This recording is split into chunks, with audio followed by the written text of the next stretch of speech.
This is Joseph Drust, and welcome back to another episode of AskZBrush. So we had a question sent in asking, what function is used by pressing 7 on the keyboard? And is there a way I can disable this? So to start off, I just have ZBrush loaded up, and I just have the earthquake model here loaded in. And the question is asking about the hotkey of 7. So first, what function does that hotkey call, and is there any way I can disable this hotkey?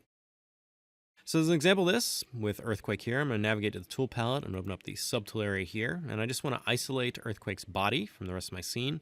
So I'm going to hover over the eyeball icon here, I'm going to hold down Shift and then click, and that's just going to change the visibility across all my subtools there. And now with just Earthquake's body visible here, I'm going to press 7 on my keyboard. So you'll notice after I pressed 7, there are these curves that have been generated along different areas of Earthquake. So the hotkey of 7 inside of ZBrush is activating the frame mesh functionality. So frame mesh lives in the stroke palette, curve functions, and then down at the bottom, there is the frame mesh button. Now frame mesh will allow you to generate curves across border, polygroups, or even creased edges on your model. So the frame mesh is handy when using IMM curve brushes, but if you accidentally hit the 7 key, you may not want these curves to be generated.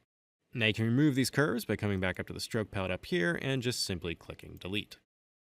Now let's say you're working along and you press that 7 key quite a bit. So is there a way I can disable this hotkey?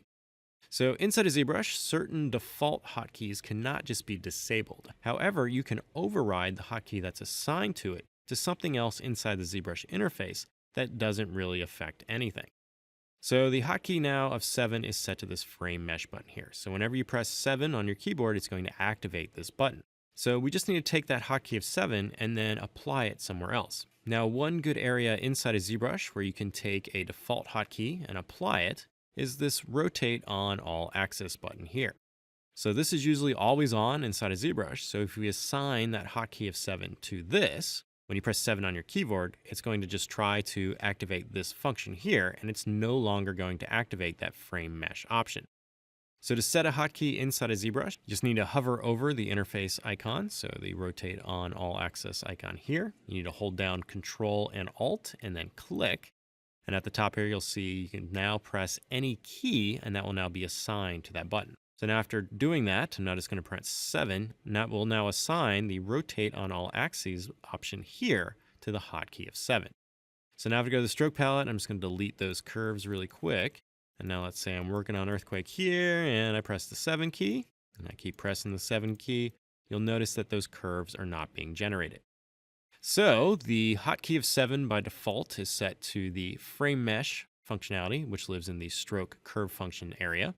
And then to remove the hotkey that's associated with that button, you just need to assign that hotkey elsewhere.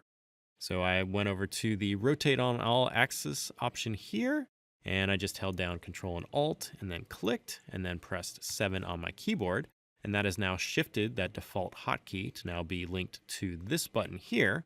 So now if I press 7 on my keyboard, the frame mesh functionality is no longer applied to my model.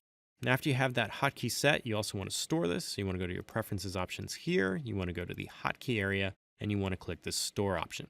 And that'll make sure that that number 7 hotkey is stored. So when you relaunch ZBrush, 7 will now be associated with the rotate on all axis button here.